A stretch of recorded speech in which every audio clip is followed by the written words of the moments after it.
রাজশাহীর দুর্গাপুর উপজেলার হাটকানপাড়া কলেজ মোড়ে অবস্থিত ঐতিহ্যবাহী কালাচান শাহ মাজার।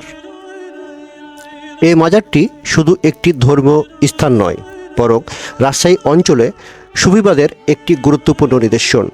বহু বছর আগে এখানে সমাহিত হন সুফি সাধক কালাচান শাহ, যার নামেই এই মাজারটি পরিচিত হয়ে উঠেছে। শুধু কালাচান শাহ নন, এখানে সাহিত্য আছে আরও কিছু ফকির বাউল, যা কালাচানের ভক্ত এবং সাধক সঙ্গী।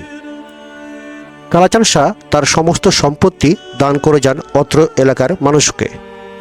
কালাচান শাহ এই জায়গারই জন্ম বাসিন্দা, এখানেই তার জন্মস্থান। আর এই জায়গাতেই তার 26 বিঘা সম্পত্তির মালিক ছিলেন উনি। এই মাজার সত্তর সহ আরও জমি আছে। ওনার খাদিম ছিল, ওনার ঘোড়া চড়াইত এবং তার ঘোড়াও আমরা দেখেছি। উনি মারা যাওয়ার পরে ঘোড়া আমাদের ওর ভাগ্নের কাছে রাখতে হয়ে যে কানপাড়াতে টুকরা ফকির বলে নাম, ওনার ভাগ্নি জামাই, ওনার কাছে থাকতে ওনার ঘোড়া তো আমি চড়েছি ছোট।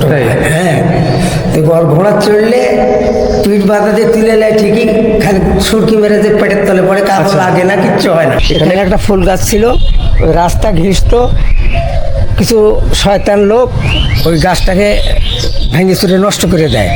ও লোক পরবর্তীতে চরম সমস্যা এসে মারাই যায়, বাইচে থাকে না। তো কেউ মানুষ মানত না, তার চুল দাড়ি কাটিছে, মানুষে অনেক অত্যাচার করেছে, সেটা আমার শোনা কথাটা দেখিনি।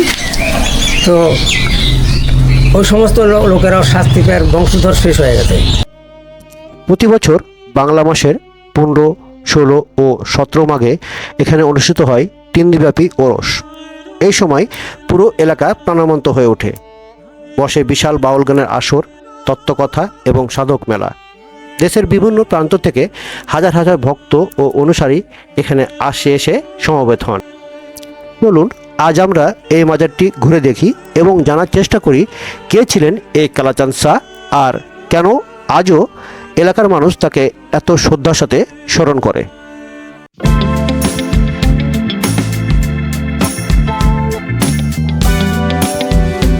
কালাচান শাহ এই জায়গারই জন্ম বাসিন্দা, এখানেই তার জন্মস্থান।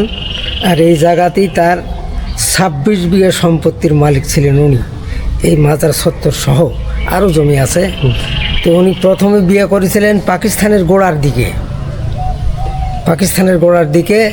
তো একটা বাচ্চা হয়, তারপরে বাচ্চাটা মারা যায়। তারপরে ওর বউ যেভাবেই হোক তার থেকে বিচ্ছিন্ন হয়ে যায়, উনি আর বিয়ে শাদী করেননি। এখানে উনি থাকতেন এবং ওনার গুরু পাঠ ছিল কালুঘাটি একটা জায়গা, ওখানেও আমি গেছি, ওখানেও দেখেছি এই জায়গার। তো উনি এখানে থাকতেন, এখান থেকে শিষ্য ভক্ত করেছেন এবং মানুষের সঙ্গে ধর্মের বিষয়টা সমালোচনা করেছেন। ওনার প্রধান শিষ্য তখন ছিল আফাজ বলে একটা লোক, তার বাড়ি মাদারীগঞ্জ।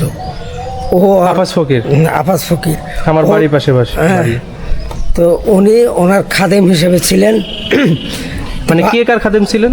ওই কালাচাঁদের খাদেম ছিলেন ওই আফাজ ফকির। বছরে ওই মাঘ মাসের 14, 15, 16 তারিখে ওনার অনুষ্ঠান হয়।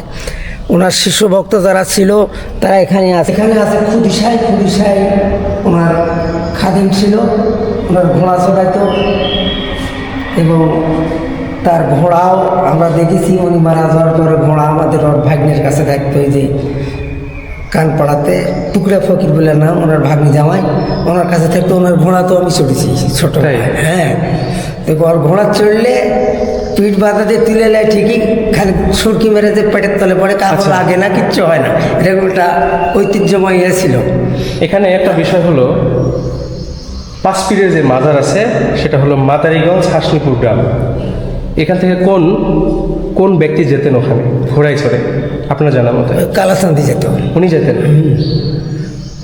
তখন কি ওখানে কেউ বেঁচে ছিলেন কিনা তা বলতে পারবো না। উনি এই এলাকার যত তার বিশিষ্ট ভক্ত ছিল, যেমন লাড়ু মুন্না, তারপরে যে সমীর ফকির, এদিক করে আছে, ওদের আমি ভাষার নাম জানি না। ওরা আসতো তখন মানুষ আসতো খুব সীমিত। তখন আমার 10-15 বছর বয়স। তখন একটা বিশাল বাগান ছিল, ওরা মহিষের গাড়ি করে খানা দানা নিয়ে এসে ওরাই আনন্দ ফুর্তি করে চলে যাইতো। সাধারণ মানুষ এখানে আসতো না, কিছু খাইতো না।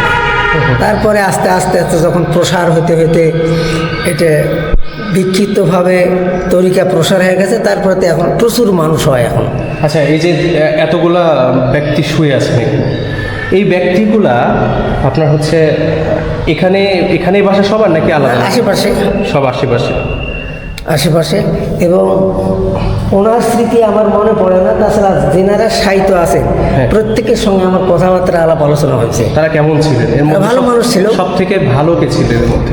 এর মধ্যে শুদ্ধ সাধক ছিল লাহার সাঁইজি, কাদরিয়ার প্রতিষ্ঠাতা হজরত আব্দুল কাদের জিলানী রহমতুল্লাহ আলাইহ। ওনার তরিকার যারা শিষ্যভক্ত তারা কাদরিয়া তরিকা পালন করে এবং রাসূলের রিসালাত এক তরিকাদের। তারপরে হলো সিস্তিয়া, খাজা মঈনুদ্দিন চিশতি, যিনি আজমিরে শুয়ে আছেন, ওনার হলো সিস্তিয়া। তারপরে নিজামুদ্দিন নিজামিয়া, এইভাবে আস্তে আস্তে স্তরগুলো। তারপরে আরেকটা ছিল মোজাদ্দেল আল ফিসানি, ওনার মাজারও ভারতে আছে। তারপরে বাহাউদ্দিন নকশবন্দি, ওনার বাজারও ভারতে আছে। আমার যাওয়ার সেখানে সুযোগ হয়নি, তবে আমি জানি। তো বিভিন্ন জনার সিলসিলায় আর এই বাউল তরিকাটা নকশাবন্দির একটা ভাগ।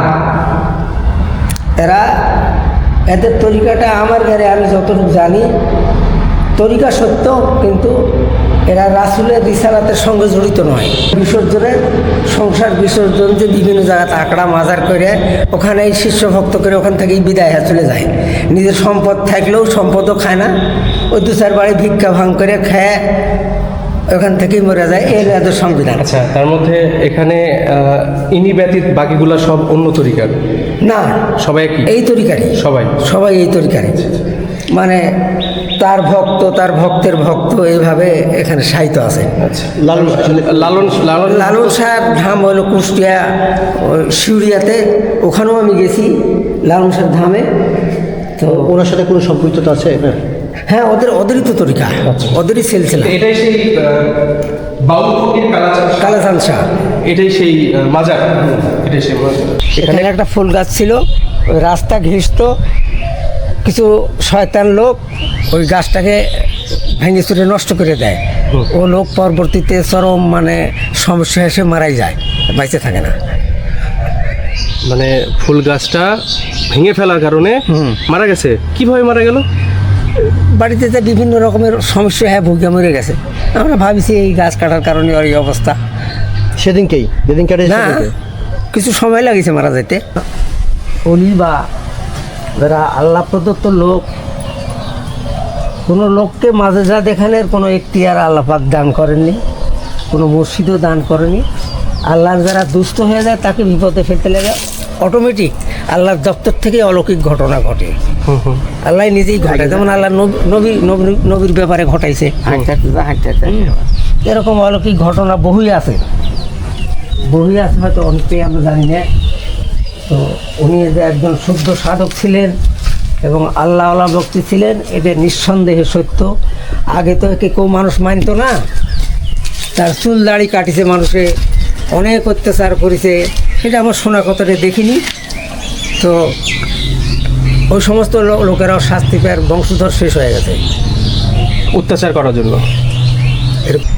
তখন তো কাঁদছিস কেন? আমি তোর বাবাজি, তোর বাবাজিলে ওর ক্ষতি করেছে তো ধরবি। আর উনি মানুষকে প্রচুর ভালোবাসে গেছে এবং মানুষ তৈরি করে গেছে। মানুষ তৈরি করার উনি একজন মহানায়ক। তার সিঁড়ির মধ্যে বড় বড় আউলিয়া উনি তৈরি করে গেছেন, দেশে বাহিরে, এটা আমরা জানি। তারা সবাই মারা গেছে এবং তার পরবর্তী যে তার নাতি ভক্তগুলো এখন আছে, তারাই আসে। ওনার যে নিজস্ব যে ভক্তবৃন্দ ওরা সব মারা গেছে, এখন তার নাতি ভক্তগুলো তারা আসে। তাদের সঙ্গে অনেকের সাথে আমার পরিচয় আছে, যেমন লাড়ু মুন্নাকে দেখেছি, তারপরে সমীর ফকিরে দেখেছি, ওরা তো এখন আর নাই, সব মারা গেছে। আপনি এখানে কি মানে কি ইয়েতে আছেন? আমি কিসের দায়িত্বে আছেন বা আপনি কি যাতায়াত করেন? আমি মাজারের মঞ্চের দায়িত্ব চালাচ্ছি 25 বছর। 25 বছর। তারপরে রাজনৈতিক একটা দলাদলির কারণে মঞ্চ থেকে আমি নেমে চলে আসি। আমি আর ওখানে থাকি না, তবে মাজারে থাকি আমি। মাজারের তরিকার লোক, বাইরের লোক প্রচুর মানুষ চ্যানেলটি ভালো আমাকে লাগলে এবং সম্মান সাবস্ক্রাইব করে এবং করতে ভুলবেন ভালোবাসে। না।